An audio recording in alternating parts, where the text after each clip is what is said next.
श्रीमद् भागवत के प्रथम स्कंद के 8वें अध्याय के 18वें श्लोक से 43वें श्लोक तक बहुत सुंदर स्तुति आती है। यह स्तुति की है कुंती देवी ने। जब भगवान हस्तिनापुर को छोड़कर द्वारका जाने की तैयारी में हैं, महाभारत का युद्ध पूरा हो चुका है और युधिष्ठिर हस्तिनापुर के राजा बन चुके हैं और अब भगवान श्री कृष्ण वापस द्वारका जा रहे हैं, तो भगवान के चले जाने पर जो विरह की भावना कुंती जी में आई और उससे जो उन्होंने श्री कृष्ण की स्तुति की, यह स्तुति अतुलनीय है और जो भी इस स्तुति को सुनता है, पढ़ता है, स्मरण करता है, उसका निश्चित रूप से कल्याण होता है। 21 दिसंबर को अपने शनिवार के सत्संग के दौरान हमने इसी अद्भुत स्तुति पर चर्चा की थी। इस पर हमने सभी श्लोकों को लिया और इसकी व्याख्या करते समय हमने सभी श्लोकों के एक एक शब्द को लेते हुए उसकी व्याख्या की, ताकि श्लोकों के साथ जो हमारा संबंध है, जो स्तुति के साथ हमारा संबंध है, वो गहनता से बैठ सके। तो जब आप इस स्तुति को सुने तो कृपया श्रीमद् भागवत की प्रथम स्कंद को अपने सामने रखें और श्लोक संख्या 18 से 43 तक के जो श्लोक हैं उनको ध्यान से देखें और फिर इसका श्रवण करें। यह पूरी स्तुति आपके हृदय में उतर सकती है अगर इस तरीके से आप इसका श्रवण करते हैं। यदि यह स्तुति आपके हृदय को छूती है तो लोगों के कल्याण के लिए आप दूसरों से भी इसको साझा कर सकते हैं। इस स्तुति का श्रवण करते हैं। कुंती उवाच, यानी कुंती ने कहा। कुंती क्या कहती है कि नमस्ये पुरुषम त्वाद्यम ईश्वरम प्रकृते परम अलक्ष्यम सर्वभूतानाम अंतर्बहिर अवस्थितम। तो कह रहे हैं आद्यम पुरुषम ईश्वरम, आप क्या हैं? परमेश्वर हैं और आदि पुरुष हैं। श्री कृष्ण की वंदना से स्टार्ट करते हैं कि हे कृष्ण, आप परमेश्वर हैं, आप आदि पुरुष हैं, प्रकृते परम, आप प्रकृति के गुणों से परे हैं, सर्वभूतानाम अंतर्बहि अवस्थितम, और सभी जीवों के अंदर और बाहर आप ही स्थित हैं। अंतर भी आप हैं और बाहर भी आप स्थित हैं। तो लेकिन अलक्ष्यम, आप ऐसा होते हुए भी अलक्ष्य हैं, आप दृष्टिगोचर नहीं होते। आप ही बाहर हैं और आप ही अंदर हैं, लेकिन फिर भी क्या है, दिख नहीं रहे किसी को। नमस्ते, ऐसे आपको मैं क्या कर रही हूं, नमन करती हूं। आप क्यों नहीं दिख रहे, उसका कारण भी बताती हैं। कहती हैं माया जवनिका आच्छद्दम अज्ञा अधोक्षजम अव्ययम न लक्ष्य से मूढ़ दृशा नटः नाट्यधरा यथा। तो उसको बताती हुई कहती है माया जवनिका, माया के पर्दे से क्यों नहीं दिख रहे, क्योंकि एक सामने पर्दा है और वो पर्दा किसका है, माया का है। आच्छन्नम, उससे आप क्या हो गए, आच्छन्न हो गए हैं, उससे आप छिप गए हैं। अधोक्षजम, और इसके कारण ये जो इंद्रियां हैं, नेत्र हैं, ये आपको नहीं देख पा रहे। जो कर्ण है, ये आपकी आवाज नहीं सुन पा रहे। आप सर्वत्र विद्यमान है, लेकिन ये जो हाथ है ये आपका स्पर्श नहीं कर पा रहे। आप अधोक्षज हैं, इंद्रियों से परे हो गए हैं। उस पर्दे के कारण आप अधोक्षज हो गए हैं, इंद्रियों से परे हो गए हैं। हे अव्यय, अज्ञा, मैं तो अज्ञ हूं, मैं तो अज्ञानी हूं। मूढ़ दृशा, और क्या हूं, मूढ़ दृष्टि वाली हूं।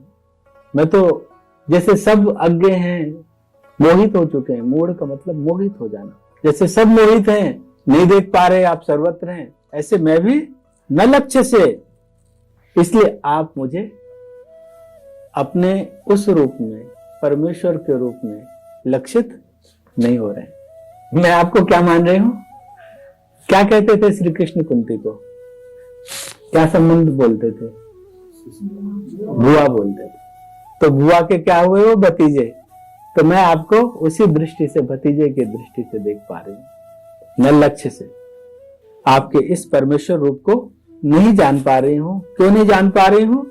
यथा जैसे नाट्य धरा नटः, कि जैसे जो नाटक करने वाला है अभिनय में, उसको पहचानना कि एक्चुअल पात्र क्या है। अगर रामायण में आपने जामवंत को देखा हो तो आप पहचान पाएंगे? नहीं पहचान पाएंगे ना। तो ऐसे ही जब नट ऐसा नाटक का रूप रख ले तो क्या होता है? उनको पहचानना मुश्किल होता है। ऐसे आपने जो रूप ऐसे रख लिया है, मनुष्य का रूप रख लिया है तो आप परमेश्वर, लेकिन रखा है आपने मनुष्य का रूप। और इसके कारण ऐसा हो रहा है कि मेरे लिए भी ये क्या हो रहा है? पहचानना मुश्किल हो रहा है। लेकिन मैं जानती हूं कि आपने यह रूप क्यों रखा है। इसलिए आगे बोलती हैं, तथा परमहंसा नाम मुनि नाम अमलात्म नाम भक्ति योग विधानार्थम कथम पश्येमहि स्त्रिया। तथा ऐसे ही अमल आत्म नाम, जो निर्मल चित्त वाले हैं, परमहंसा नाम, ऐसे जो परमहंस हैं, मुनि नाम, ऐसे मुनियों के लिए, भक्ति योग विधानार्थम, उनके अंदर भक्ति का संचरण करने के लिए बहुत सारे आपके भक्त ऐसे हैं जो निर्मल चित्त वाले हैं, जिनकी मति किन पर लगी है? आप पर ही लगी है। वो अमल आत्म नाम है, निर्मल चित्त वाले हैं, परमहंस हैं। हंस क्या करता है? हंस का क्या गुण होता है? कि वो दूध और पानी, अगर दूध में पानी मिला हुआ तो दूध पी लेगा और पानी छोड़ देगा, या मोती चुपता है। तो इस जगत में जो सार है उसको ग्रहण कर लेंगे, जो सत है उसको ग्रहण कर लेंगे, असत को छोड़ते जाएंगे। तो इसलिए वो हंस का ये गुण है, पर ये परमहंस है। और ऐसे परमहंस जो मुनि हैं, उनके अंदर भक्ति योग का संचरण करने के लिए आपने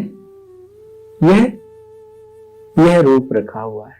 आपने अपने आप को यहां पर इस रूप में प्रकट किया है। स्त्रियः कथम पश्येमहि, पर मैं तो स्त्री हूं, अज्ञा हूं, मैं कैसे आपको देख सकते हूं, कैसे जान सकते हूं? अभी तो मेरा वैसा अमल चित्त भी नहीं हुआ है। देखिए, कुंती बहुत महान भक्त हैं, लेकिन एक बड़ी बात यह है कि थोड़ी भी विनम्रता ना हो। हम विनम्रता को दिखाना एक अलग चीज होती है और विनम्र होना एक अलग चीज होती है। कोई व्यक्ति विनम्रता दिखा सकता है कि बहुत विनम्र है, और अंदर से उसके अंदर अहम इस चीज का बढ़ सकता है कि मैं बहुत विनम्र हूं, है ना, इसका भी अहम बढ़ सकता है। लेकिन विनम्र होना एक स्वाभाविक प्रक्रिया है, उसके अंदर बाहर एक ही चीज चल रही है, वही कुंती के अंदर है। वो बहुत विनम्र है, उनकी विनम्रता के कारण वो ऐसा कह रही है। जबकि अगर ऐसी स्थिति नहीं होती तो श्री कृष्ण के दर्शन कैसे वो कर सकते थे? उनकी कृपा कैसे उन्हें साक्षात प्राप्त हो सकती थी? और आगे बड़ी प्यारी स्थिति कहती हैं कि कृष्णाय वासुदेवाय देवकी नंदनाय च नंद गोप कुमाराय गोविंदाय नमो नमः। वासुदेवाय, हे वसुदेव पुत्र, कृष्णाय, श्री कृष्ण, देवकी नंदनाय, आप देवकी नंदन भी हैं, चा, और नंद गोप कुमाराय, और आप नंद के भी नंदन हैं। आप वसुदेव के भी नंदन हैं, आप नंद के भी नंदन हैं, आप देवकी के भी नंदन हैं, और आप यशोदा के भी नंदन हैं। नमो नमः गोविंदाय, हे गोविंद, आपको मेरा बार बार नमन है। नमः पंकज नाभाय, नमः पंकज मालिने, नमः पंकज नेत्राय, नमस्ते पंकजांघ्रिये, पंकज नाभाए, जिसकी नाभि में पंकज अर्थात कमल है। हे कमल नाभि, नमः, आपको नमन है। पंकज मालिनी,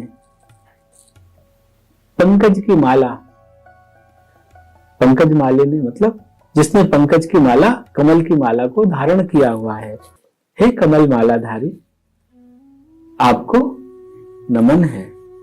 पंकज नेत्राय, पंकज नेत्राय मतलब जिसके नेत्र क्या है?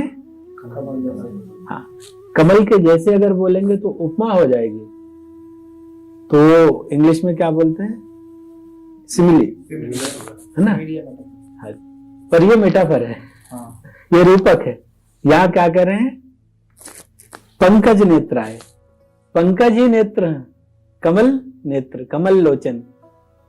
हे कमल नेत्र, आपको नमन है। पंकज अंध्रय ते नमः, आपके जो चरण कमल हैं, मैं उनको क्या कर रही हूं? नमन कर रही हूं।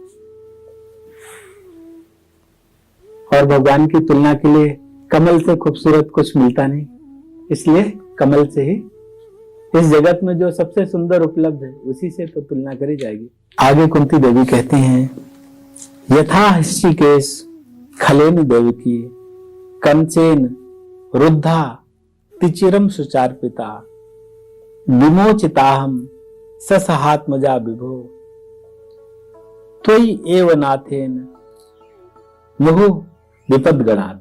ऋषिकेश का क्या मतलब होता है? ऋषिक का मतलब होता है इंद्रियां, और ईश मतलब स्वामी, जो इंद्रियों के स्वामी। भगवान को क्या कह रहे हैं? आप इंद्रियों के स्वामी। श्रीकेश कृष्ण के लिए क्यों आता है? कि इंद्रियों के, जो हमारी इंद्रियां हैं, जो हमारा मन है, उसके स्वामी है। और अगर उस स्वामी की शरण ले ली जाए, तो उसकी कृपा हो जाए, तो जो उसके सेवक, हमारा मन, हमारी इंद्रियां हैं, वो क्या हो सकती हैं? नियंत्रित हो सकती हैं। तो इसलिए भगवान का नाम है ऋषिकेश। हे ऋषिकेश, यथा खलेन कंसेन, जिस प्रकार दुष्ट कंस ने रुद्धा बंदी बना लिया था। किसको बंदी बनाया था? देवकी और वसुदेव को। अतिचरम, बहुत लंबे समय तक बंदी बनाया था। सुचा अर्पिता, और बहुत शोक से वो ग्रस्त रही थी, बहुत शोकाकुल थी। एक तो बंदी थी, ऊपर से उनके पुत्रों का वध कर दिया जाता था कंस के द्वारा, उस दुष्ट कंस के द्वारा। देवकी ही विमोचिता, तो हे श्रीकेश, जिस प्रकार तुमने दुष्ट कंस के द्वारा बंदी बनाई गई, बहुत समय तक बंदी बनाई गई और बहुत शोकाकुल देवकी को क्या किया था? विमोचित, मुक्त किया था, वहां से, उस कारागृह से बाहर निकाल दिया था। विभो, हे प्रभु, त्वयि नाथेन, आप स्वामी के द्वारा, आप हमारे स्वामी हैं, आपके द्वारा, आपके द्वारा ही, और कोई नहीं, सिर्फ आप ही, मुहु, बार बार, विपद गणात, विपत्तियों में, अहम, मुझे, च सह आत्मज, मुझे और मेरे पुत्रों को आपने क्या किया? बार बार किससे बताया है? विपत्तियों से बचाया है। कितनी विपत्तियां आई पांडवों के ऊपर, और उन विपत्तियों का जिक्र भी कर रही हैं। करीब किन किन विपत्तियों से आपने बचाया? देखिए हमें, विशान महाग्ने पुरुषात अदर्शनाथ असत सभाया वनवास कृच्छितः मृधे मृधेनेक महारथास्त्रो द्रोणस्त्र तस्वात्म हरेर विरक्षिता। विषाद, विष से किसकी रक्षा की थी? याद है आपको? महाभारत में कुंती जी कह रहे हैं भीम की रक्षा की, तो कह रहे हैं विष से आपने हमारे पुत्र भीम की रक्षा की। महाग्नि, महान अग्नि से, वो कौन सी अग्नि थी? लाक्षाग्रह, लाक्षाग्रह से, लाक्षाग्रह की भयानक अग्नि से। देखिए कुंती और उनके पुत्रों सहित सबको मारने की पूरी योजना बनाई गई थी। आदर्शनाथ पुरुषात, और ऐसा पुरुष जो दिखता भी नहीं था। वो कौन था महाभारत में? जो दिखता नहीं था और जिससे रक्षा हुई थी। यक्ष नजर नहीं आ रहा था, प्रश्न ही पूछ रहा था। और देखिए 4 पांडव मृतवत पड़े थे और युधिष्ठिर पहुंचे। युधिष्ठिर ने कैसे जवाब दे दिया? वो जवाब भी तो, उन प्रश्नों का उत्तर भी तो आपकी प्रेरणा से ही निकल रहा था। इसलिए कह रहे हैं आदर्शनाथ पुरुषार्थ, अदृश्य रहने वाले उस यक्ष से। असत सभाया, कैसी दुष्टों की सभा में मेरी पुत्र वधू द्रौपदी का अपमान हो रहा था और आपने उस असत सभा से हमारी रक्षा की, हमारे कुल की रक्षा की। वनवास कृतश्रुता, वनवास के कष्टों से। 12 वर्ष का वनवास था, न जाने कितने कष्ट थे, कैसी कैसी जगह हम रहे। पांडवों का जो वन में वास तो आसान नहीं है, तो वनवास के कष्टों से, अनेक मृधे अनेक युद्धों से, अनेक युद्ध हुए। और युद्ध में तो कोई भी मर सकता है। और ऐसा नहीं था, महाभारत के युद्ध में जो दूसरा पक्ष था बहुत मजबूत था, कौरवों का पक्ष बहुत मजबूत था। तो इसलिए अनेक युद्धों से, महारथा अस्त्रतः, महारथियों के दिव्यास्त्रों से। अब देखिए कर्ण के पास एक शक्ति थी, किसी पांडव का वध कर सकते थे, लेकिन घटोत्कच प्रकट हो गया वहां पे, क्योंकि उस शक्ति को तो समाप्त होना था। तो कौन करवा रहा था ये? इसलिए महारथियों के दिव्यास्त्रों से चा द्रोणी अस्त्रता, द्रोणी, द्रोण के पुत्र। द्रोण के पुत्र कौन थे? द्रोणी थे। द्रोणी मतलब अश्वत्थामा। उसके अस्त्र, उसका कौन सा अस्त्र था जिससे रक्षा हुई थी? ब्रह्मास्त्र। परीक्षित की रक्षा हुई। हरे, हे हरे, आपके द्वारा अभिरक्षिता, भली प्रकार से हम रक्षित आस्म, भली प्रकार से आपने हमारी रक्षा की है। इसलिए अब तो मैं आपसे यही विनती करूंगी, ऐसी अद्भुत विनती किसी ने नहीं करी, सोच भी नहीं सकता ऐसी विनती। कौन कर रही है? कुंती कह रही है। विपदा संतु नः शश्वत तत्र तत्र जगत गुरु भवतो दर्शनम यत् स्यात् अपनः भव दर्शनम। जगत गुरु, हे जगत गुरु, नः, हम लोग, तत्र तत्र, जहां भी रहें, कि हे जगत गुरु, हम लोग जहां जहां भी रहें, शश्वत विपदा संतु, वहां बराबर विपत्तियां आती रहे। क्यों आती रहे? यत भवतो दर्शनम स्यात्, जिससे आपके दर्शन होते रहे, जिससे हम आपकी ओर आकृष्ट होते रहे। भव दर्शन अपुनः, क्योंकि आपका दर्शन, आपको दर्शन की अभिलाषा, आपसे मिलने की उत्कंठा क्या करती है? संसार का फिर दर्शन नहीं करने देती है। इस संसार के दर्शन से ही हमें मुक्त कर देती है। बहुत अद्भुत। लेकिन फिर कहते हैं कि ऐसे कौन हैं जो आपका दर्शन करने की योग्यता नहीं रखते? कहती हैं जन्म ऐश्वर्य श्रुतः श्रीभिः एधमान मदः पुमान नैव अर्हत अभिधातुम वह त्वाम अकिंचन गोचरम। वह का मतलब होता है निश्चय, निश्चित रूप से जन्म, जिन्हें अपने उच्च कुल पे जन्म का क्या है? अभिमान है, या ऐश्वर्य, ऐश्वर्यमयी जीवन है उसका अभिमान है, या श्रुता, बहुत शास्त्रों का या किसी अन्य विद्या में बहुत विद्वता का अभिमान है, श्री भी या बहुत धन का अभिमान है, तो ऐसे एधमाना मदह, ऐसे अभिमान से जो बढ़े हुए लोग हैं, पुमान, ऐसे लोग, ऐसे पुरुष, अकिंचन गोचरम, आप क्या हैं? आप तो वो हैं जो अकिंचन को अपना दर्शन देते हैं। अकिंचन का मतलब जिसे कोई कामना नहीं होती, जिसे न धन की अभिलाषा है, जिसे न उच्च कुल में जन्म की अभिलाषा है, न ऐश्वर्य की अभिलाषा है, न बहुत विद्वता की अभिलाषा है, ऐसे अकिंचन को दर्शन देने वाले आप त्वाम अभिधातुम अर्हति नैव, आपकी शरण लेने की योग्यता नहीं रखते, आपका नाम लेने की योग्यता नहीं रखते। अभी समझने वाली बात यह है, अभिलाषा नहीं रखते एक चीज है, श्री है, अभिलाषा नहीं है, उनसे ही जुड़ाव है। किसी के पास बहुत धन है पर कोई बात नहीं, वो ईश्वर से जुड़ा हुआ है, बहुत ऐश्वर्य है, लेकिन उसकी सत्ता के साथ उससे संबंध बना करके जी रहा है। उच्च कुल में है या किसी भी कुल में है, कितना भी विद्वान है, असली विद्वता तो इसी को जानने में ही है कि उसका वास्तविक कल्याण किसमें है। तो वो सांसारिक स्थिति भगवान ने जैसा भी, जिस जगह भी जिसको बैठा दिया है, वहां बैठ करके उस रूप में भी वो अकिंचन है।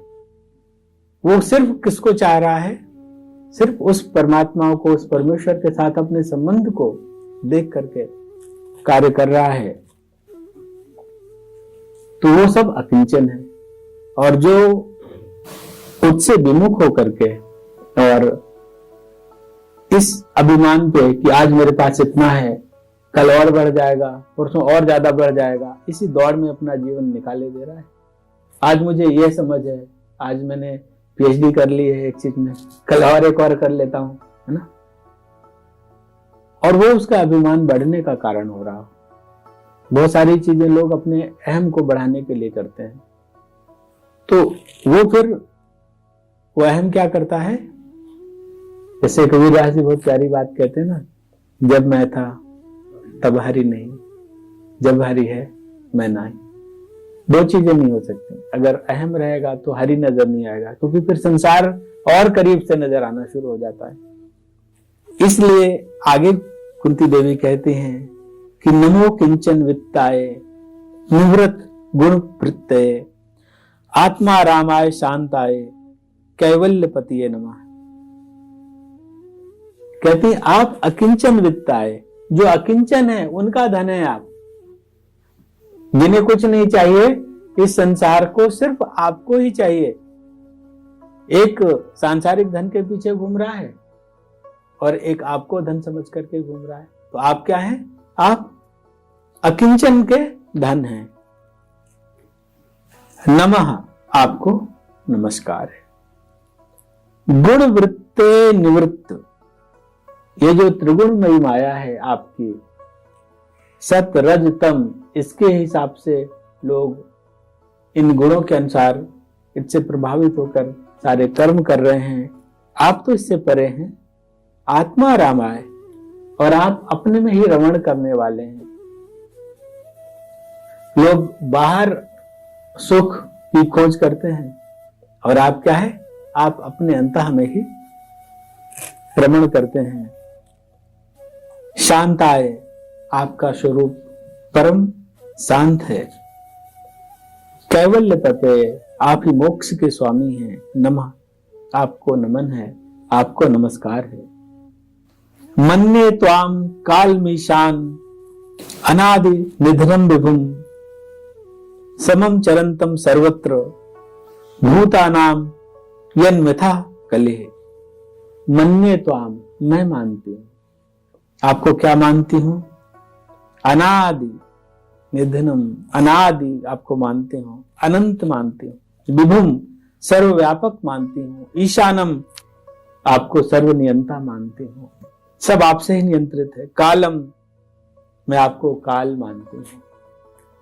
सर्वत्र समम चरंती, आप सर्वत्र एक समान विचरण कर रहे हैं, सब जगह आप विद्यमान हैं। इसका मतलब क्या हुआ? हर जगह हर समय पर आप विद्यमान हैं। यत भूतानाम मिथा कले, लेकिन जो गुण प्रवृत्ति की बात करी थी, जो सतरजतम त्रिगुणमयी जो आपकी प्रकृति है, उसके प्रभाव में जो भूतानाम, जो यहाँ पर प्राणी हैं, मिथा कले, परस्पर कलह कर रहे हैं, उसके प्रभाव में आकर के आप सर्वत्र विद्यमान हैं, लेकिन आपके ओर उन्मुख न होकर के आपके गुणों के प्रभाव में आकर के वह आपस में नाना प्रकार के कलहमय जीवन में अपना समय व्यतीत कर रहे हैं। तो आगे कुंती जी कहती हैं, नवेद कश्चित भगवंच कीर्तितम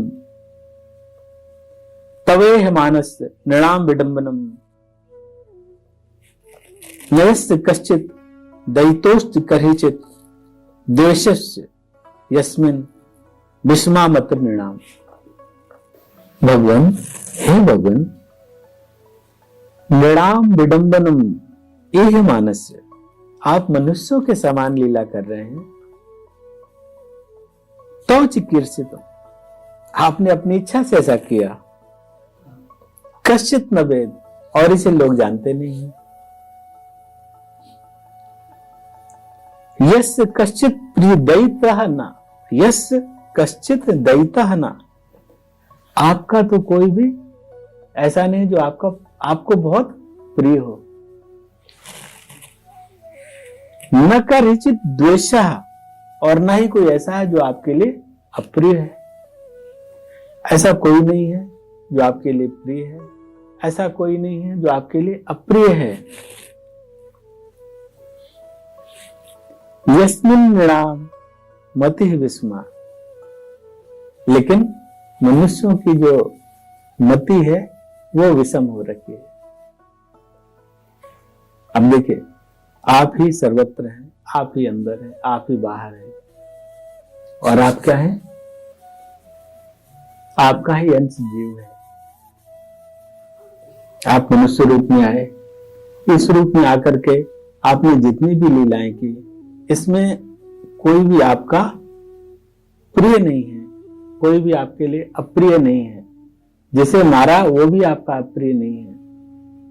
आपके लिए सब एक समान है, आपके लिए सब एक ही, आप सबको एक दृष्टि से ही देखते हैं। लेकिन ये जो आपकी त्रिगुणमयी माया है, इसके कारण, इसके प्रभाव पे आपका ही अंश जीव कैसा हो रहा है? एक विषम बुद्धि लेकर के। जीव की बुद्धि कैसी है? वो भी मनुष्य रूप धारण की है, लेकिन उसकी बुद्धि विषम है। वो किसी को प्रिय मान रहा है, किसी को अप्रिय मान रहा है, कहीं राग है, कहीं द्वेष है। और वो ये कहना चाह रहे हैं कि जब ये प्रियता, अप्रियता, ये राग, ये द्वेष, ये समता में आ जावे, तो वो वही ईश्वरत्व है, वो आपके करीब पहुंच जाता है। वो ईश्वरत्व उसके अंदर भी उदित हो जाता है। और आगे जो कुंती कहती हैं कि जन्म कर्म च विश्वात्मन अजस अकर्तु आत्मनः त्रियं नृ ऋषिषु यादसु तत् अत्यंत विडंबनम। विश्वात्मन, हे विश्वात्मा, अजस, आप तो अजन्मा है। गीता में भी श्री कृष्ण क्या कहते हैं?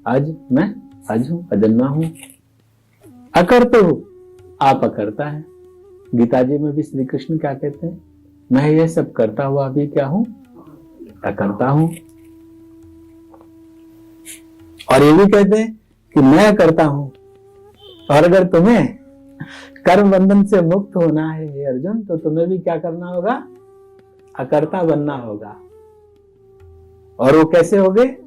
जब तुम्हारे कर्म अकर्म हो जाएंगे। अब कर्म अकर्म कैसे होंगे, ये बड़ी अद्भुत बात है ना। कबीर दास जी ने इसको एक बड़े प्यारे दोहे में कह दिया है, ना कुछ किया न कर सका, न करने जोग शरीर, जो कुछ किया सो हरि किया, भया कबीर कबीर। कुछ भी नहीं किया मैंने, ना कुछ किया न कर सका, ना तो मैं कुछ किया न कर सकने का मेरे पास कोई सामर्थ्य है, न करने जोग शरीर, न शरीर ही ऐसा है कि कुछ कर सके। जो कुछ किया, इस शरीर से जो कुछ भी हो गया सो हरि किया। किसने किया? हरि ने ही किया है। भया कबीर कबीर, और उसने कुछ ऐसे करवा दिया इस शरीर से, एक साधारण सा कबीर एक ऐसा कबीर हो गया कि सब कहने लगे, कबीर करते हो तुम कन्हैया, मेरा नाम हो रहा है। लेकिन यह करता है, व्यक्त कर दिया। करने और कराने वाला और कोई नहीं, तो ही है। इस भावना से कर्ता अकर्ता हो सकता है। आत्मनः, और कहते हैं आप अपना अपने स्वरूप का क्या करते हैं? तिर्यंग, कभी पशु पक्षियों में के रूप में अपने आप को प्रकट कर देते हैं। हंसावतार है, 24 अवतारों की जब बात करते हैं। नृ मतलब मनुष्य के रूप में राम और कृष्ण के रूप में आप आए। ऋषिसु, ऋषियों के रूप में आप आए। यादसु, जलचरों में जन्म चा आपने अवतार लिया। चकर्म, और ऐसे कर्म करे, तत् अत्यंत विडंबनम, ये आपकी आत्यंतिक लीला ही तो है। आप इतने सारे रूपों में आते हैं और क्या करते हैं? अपनी लीलाओं को करते हैं, और वो सारी लीलाएं क्या करती हैं? उनसे लोग प्रभावित होते हैं। नाना प्रकार की जो शिक्षाएं उससे प्रकट होती हैं, उसमें से किसी एक शिक्षा को भी मनुष्य अगर ग्रहण कर ले तो उसका जीवन ही बदल जाता है। आगे बहुत सुंदर बात कहती हैं कि गोप्या ददे तो कृताग सिदाम तावद, याते दशाश्रु कलिलान जनसभ्र माक्षम, वक्त्रम निनीय भय भावनया सितस्य, सामाम विमोहयति भीरप यद विभेति। वाह, भीरप यद विभेति, कितनी प्यारी बात कह रही हैं। यत भी अप विभेति, जिससे भय भी भय खाता है। यद विभेति स्वयं भयम, जिससे भय भी भय खाए, ऐसे हैं आप। कोई आगसी, लेकिन वही आपने क्या अपराध कर दिया? दही की मटकी को फोड़ दिया, ऐसा अपराध कर दिया। कृता, ऐसा करने पर गोप्या है, जो यशोदा है, दाम आददे, उसने रस्सी उठाई। दामोदर भगवान का नाम है ना, दाम को उधर पे बांधने का, उन्होंने रस्सी उठाई और आपको क्या किया? बांध दिया। या आप जिससे भय भी भय खाता है, मैया के प्रेम के कारण बंध गए, और बंधने के बाद आपने दूसरी लीला शुरू करी। आप तो बहुत छोटे हैं, आपने रोना शुरू कर दिया। तब अंजन कलिल अश्रु, आपके तब जो काजल लगे हुए नेत्र हैं और उस पर आप क्या करें? अश्रु निकल रहे हैं, तो काजल भी आपके अश्रु के साथ बाहर आ रहा है। और उन आंसुओं से संभ्रम अक्षम, जो आपके अक्ष यानी नेत्र हैं, वो क्या है? चंचल हैं, और उनसे अश्रु निकल रहे हैं। और आपने क्या किया हुआ है? वक्त्रम निनीय, मुंह को लटका रखा है, मुंह को लटकाया हुआ है। भय भावनया, और भय की भावना से। उस समय आपके काजल की कालिमा से मिश्रित जो अश्रु हैं, वो आपके चंचल नेत्रों में से जो निकल रहे हैं, और आपने जो मुख को नीचे लटकाया हुआ है, और आप डरने का मां के सामने एक्ट ही तो कर रहे हैं। पूरी भय की भावना से आप उसमें बहुत डरते हुए से प्रतीत हो रहे हैं।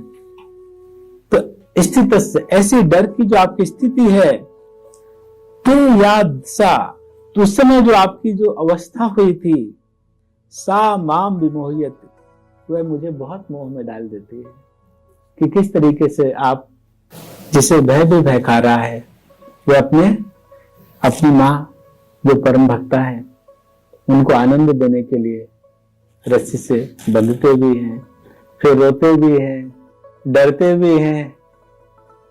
और इतना ही नहीं, ये सब कर क्यों रहे हैं, ये फोड़ा क्यों, माँ बांधे और मैं जाकर के मुक्त करूं। किन्हें मुक्त करूं? कुबेर के पुत्रों को, मणिग्रीव और नलकुबर जो वृक्ष बने हुए थे, तमाल के 2 विशाल वृक्ष थे, और उनको जो है हल्का सा धक्का दिया और उखड़ के गिर गए। ऐसी अनंत शक्ति वाले आप हैं, और मैं जो है इसलिए मैं क्या हो जाती हूँ, मोह में पड़ जाते हूँ। केचित आहो अजम जातम पूर्ण श्लोकस्य कीर्ते यदोह प्रिय श्यान ववाये मल्यस्य इव चंदनम। केचित आहो, कोई कहता है मल्यस्य चंदम, जो मलयाचल है उसकी शोभा को बढ़ाने के लिए, जैसे चंदन वहां पर उगता है, मलयाचल पर्वत है, वहां पर चंदन के वृक्ष उगते हैं, तो उससे क्या हो जाती है, उस पर्वत की शोभा उस सुगंध से बहुत बढ़ जाती है। ऐसे ही पूर्ण श्लोकस्य यदोह, पवित्र कीर्त यदु, राजा यदु जो जिनकी कीर्ति बहुत थी, उनकी शोभा को बढ़ाने के लिए, जैसे चंदन शोभा बढ़ाता है मलयाचल की, ऐसे राजा यदु की शोभा को बढ़ाने के लिए अन्ववाये, उनके वंश में, और उनकी कीर्ति को बढ़ाने के लिए, अजम, आप अजन्मा होकर के भी, जातम, आपने वहां पर जन्म लिया। ऐसा केचित आहो, कोई ऐसा कहता है। अपरे वसुदेवस्य देवक्याम याचितोभ्यज्ञात अजस्तमस्य क्षेमाये बधाय च सुरदुषाम। अपरे मतलब कुछ दूसरे लोग, वो क्या कहते हैं, वसुदेवस्य देवक्याम याचिता, वसुदेव और देवकी की प्रार्थना से, तुम अजा, आप अजन्मा होकर के भी इस जगत में अपने आप को प्रकट करते हैं।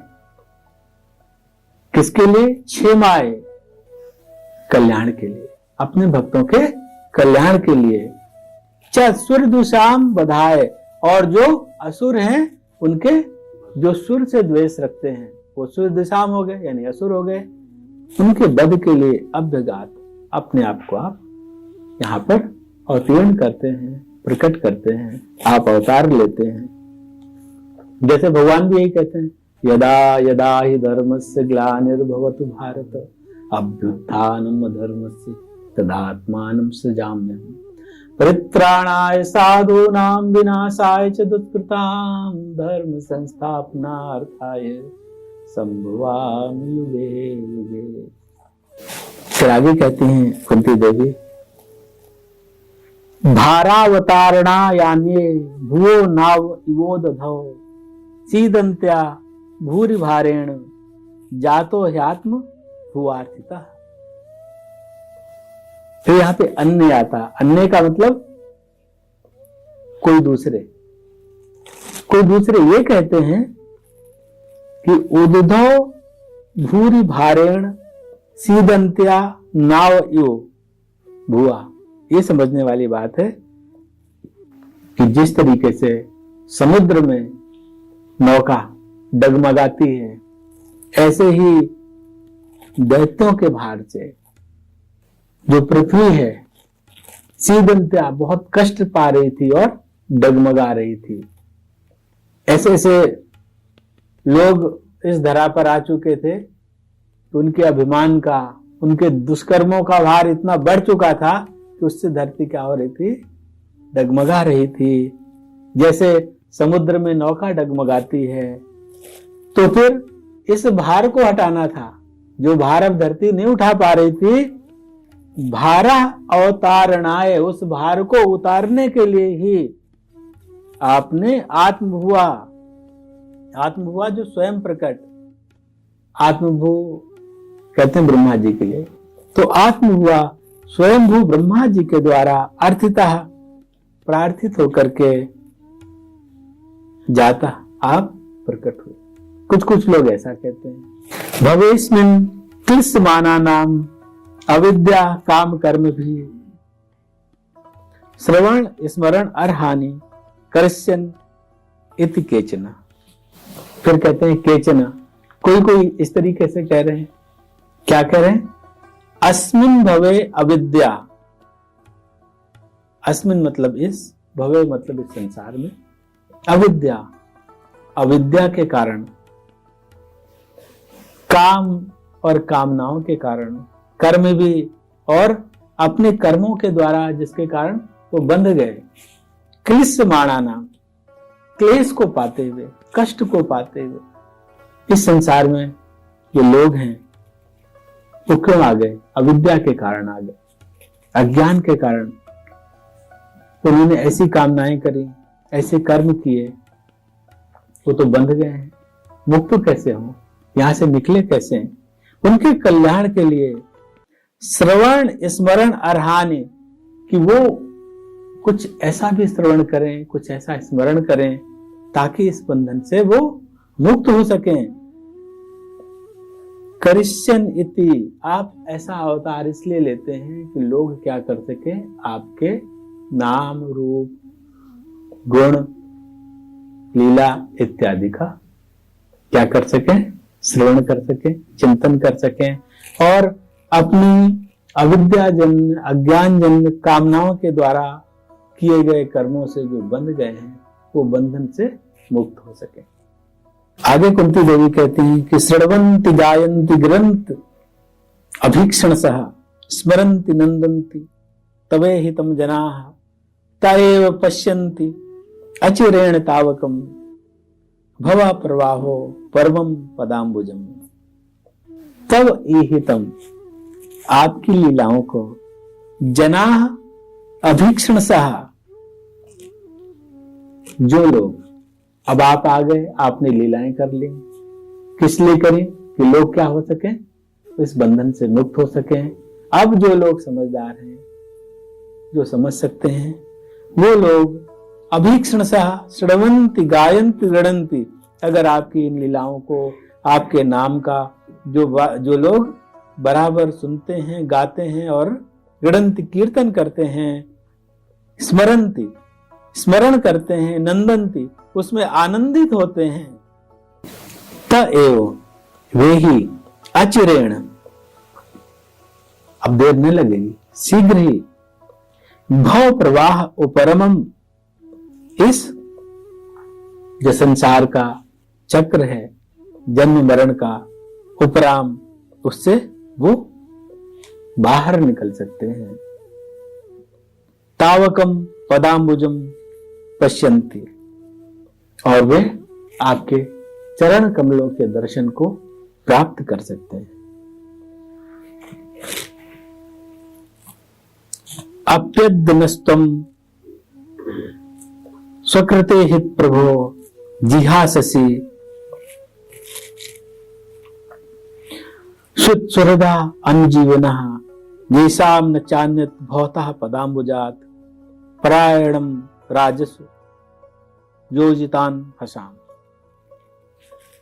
प्रभो, हे प्रभो, राजसु अहसाम, अब अपने बारे में कहते हैं कुंती देवी कि राजाओं से अहसाम, शत्रुता कर ली थी हमने, हमारी शत्रुता हो गई थी।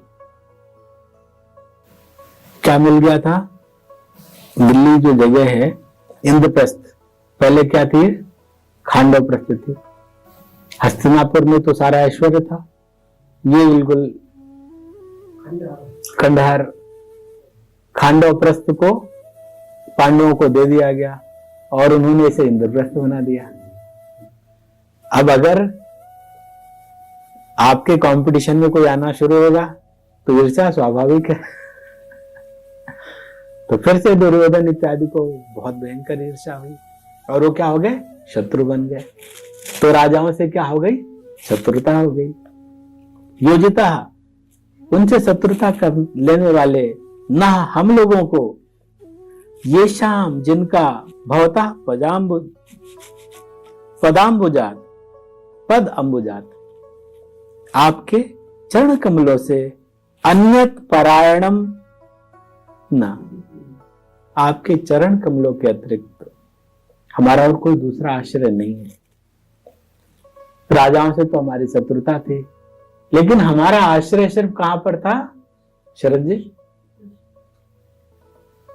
सिर्फ आपके चरण कमलों का ही हमने आश्रय लिया हुआ था। च अनुजीवनम, और आपके आश्रित ही हम जी रहे थे। सुहृदा, और हम आपके ही तो संबंधी हैं। स्वकृत हित, और आपने ही तो हमारा हित किया है, इतने तो हमारे शत्रु थे। अद्य त्वम अपस्वित जिहाससि, क्या आज आप हम जैसे संबंधी आपके, जिन्होंने सिर्फ आपके ही चरणों का आश्रय किया हुआ है, आपके ही आश्रय में जो जी रहे हैं, क्या आप हमें त्याग देंगे? कब कह रही कुंती जी ऐसा? क्योंकि अब श्री कृष्ण द्वारका जाने की तैयारी कर रही हैं, और द्वारका जाने की तैयारी कर रहे हैं, और इसको, ये जो उनसे दूरी होगी कुंती जी, उसको बर्दाश्त नहीं कर पा रही हैं, और उस बात को ही व्यक्त करके कह रही हैं। फिर कह रही हैं के वयम नाम रूपाभ्याम यदुभिः सह पांडवाः भवतो अदर्शनम यर्हि हृषिकाणा विवेशुतः ईशुतः। जिस तरीके से जो इंद्रियां होती हैं वो तभी तक एक्टिव होती हैं जब तक शरीर में जीव होता है, आत्मा होती है। जैसे ही आत्मा न रही तो सारी इंद्रियां क्या हो जाती हैं, मूल्यहीन हो जाती हैं, इसी का नाम। तो इसलिए अगर जीव न रहे, आत्मा न रहे, तो जिस प्रकार इंद्रियों की दशा होती है, उसी तरीके से यर्हि, जब भवतः दर्शन, जब आपका दर्शन नहीं होता है, यदुभिः सह, यदुवंशियों के साथ, वयम पांडवाः, हम पांडव भी नाम रूपाभ्याम के, हमारा भी फिर कोई गणना नहीं रह जाती, हमारा भी कोई मूल्य नहीं रह जाता। जिस तरीके से आत्मा के जाने पर इंद्रियों का कोई मूल्य नहीं है, ऐसे अगर आप चले गए तो ना हमारा कोई मूल्य है, न यदुवंशियों का कोई मूल्य है। आप इसे तो समझिए। अतः मत जाइए, रुक जाइए। आगे कहते हैं नेयम शोभिष्यते तत्र यथे दानीम गदाधरा त्वत्पदैरंकिता भाति स्वलक्षण विलक्षित। हे गदाधर, यथा इदानीम इयम, जैसे इस समय यह भूमि, अब वो जगह कौन सी है, किस भूमि की बात कर रही हैं? हस्तिनापुर, क्योंकि अब युधिष्ठिर के पास हस्तिनापुर है, वो युद्ध जीत चुके हैं। स्वलक्षणम, अपने लक्षणों से विलक्षित है, विशेष रूप से पहचानने जाने वाले, त्वत्पदये है, आपके जो पद्म हैं, आपके जो चरण हैं, जो आपके पद हैं, अंकिता, उनसे चिन्हित होकर, भगवान के चरण कमलों में, चरण में क्या है, कुछ चिन्ह है। क्या चिन्ह बने हैं? शंख चक्र गदा, ये सब है, तो इसलिए कह रहे हैं गदाधर। आपने अपने जो चरण में जो आपके चरण चिन्ह हैं, वो ये जो भूमि हस्तिनापुरी है, इस पे वो सारे लक्षण से विशेष रूप से जो आपके चरण पहचाने जाते हैं, उनसे ये भूमि अब क्या हो रही है, अंकित हो रही है, शोभित हो रही है। तत्र न शोभिष्यते, तत्र न शोभिष्यते, लेकिन जब आप चले जाएंगे तब ये सारी शोभा यहाँ की क्या हो जाएगी, समाप्त हो जाएगी। अभी तो आपके चरण कमलों से इसको बहुत शोभा मिल रही है। इमे जनपदा शुद्धा सुपक्वौषधि वीरुधा वनाद्रि नद्दु धनवंतो ये धनते तो वीक्षित है आपकी दृष्टि पड़ने के कारण। इमे जनपदा सुवृद्धा, ये जो जनपद हैं ये क्या हो रही है, ये बहुत संपन्न हो रहे हैं। औषधि, तमाम अन्न आदि औषधियां, वीरुधा और वृक्ष, सुपक्व भली भांति इसमें क्या लग रहे हैं, फल लग रहे हैं। वनम, यहाँ पे जो वन है, अद्र जो पर्वत है, नदी जो नदियां हैं, उदनवता जो समुद्र हैं, ए धनते ये सब के सब वृद्धि को पा रहे हैं, बढ़ रहे हैं। अत विश्वेश विश्वात्मन विश्वमूर्ते स्वकेशु में स्नेह पाश में छिंदी दृढ़ पांडुष विष्णुषु। और बहुत अद्भुत बात कहती हैं, विश्वेश, हे विश्वेश, विश्वात्मन, हे विश्वात्मा, विश्वमूर्ते, हे विश्वमूर्ति, अथ अब स्वकेशु जो मेरे अपने संबंधी हैं। कौन है? पांडुसु विष्णुसु, जो पांडव हैं और जो यदुवंशी हैं, जो मेरे संबंधी हैं। दृढ़ में, दृढ़ता से, इनमें क्या है, इमम स्नेह पाशम, मेरा मोह का पास इसमें बहुत दृढ़ता से इनमें बंधा हुआ है, चाहे पांडव हो और चाहे यदुवंशी हो। छिंद, अब इतनी कृपा करो कि वो स्नेह पास कट जाए। अब ये पास सिर्फ एक ही जगह जुड़े, यहां से कटे और तुमने जुड़े। तो इमे अनन्य विषया मतिर मधुपते सकृत रतिर मुद्दु हता दद्धा गंगे वौग मुदनवती। मधुपते, हे श्री कृष्ण, उदनवती समुद्र की ओर, गंगा ओघम इव, जिस तरीके से समुद्र की ओर गंगा का प्रवाह होता है, मैं वैसे मेरी अनन्य विषयाम मति है, अब किसी दूसरी ओर मेरी मति न जाए। जैसे समुद्र की ओर गंगा का प्रवाह हो रहा है, अभी तो मेरी मति कहां जा रही है, पांडवों की तरफ जा रही है, अभी मेरी मति विष्णु यदुवंशियों पे जा रही है। अब सब जगह से उसको क्या कर दो, उस स्नेह पास को काट दो, ताकि जिस तरीके से गंगा एक ही दिशा समुद्र की ओर बढ़ती रहती है, ऐसे मेरी मति भी फिर कहीं न जाए। सिर्फ और सिर्फ त्वयि असकृत, तुमने निरंतर अद्धा अपने आप, रतिम उद्वतात, अपने आप तुम में प्रीति वहन करते रहे, तुम्हारी तरफ ही वो बढ़ती रहे। मेरी प्रीति सब जगह से कट जाए और किधर आ जावे, सिर्फ आपकी तरफ आ जावे। श्री कृष्ण कृष्ण सख वृष्ण ऋषभ अवनिधुक राजन्य वंश बहनात अपवर्ग वीर्य गोविंद सुरार्ति हरावतारा योगेश्वराखिल गुरु भगवान नमस्ते। ये बहुत प्यारी प्रार्थना है।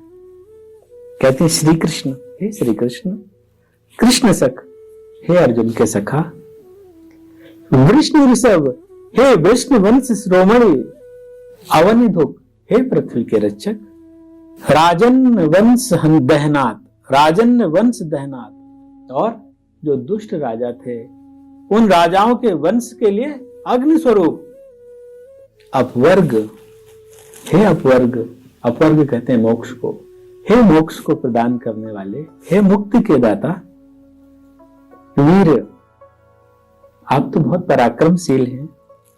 गोविंद, हे गोविंद, गौ द्विज सुर आरती, गौओं की, ब्राह्मण की, देवताओं के आरती संकट को हरण करने के लिए अवतारा, आप अवतार लेते हैं।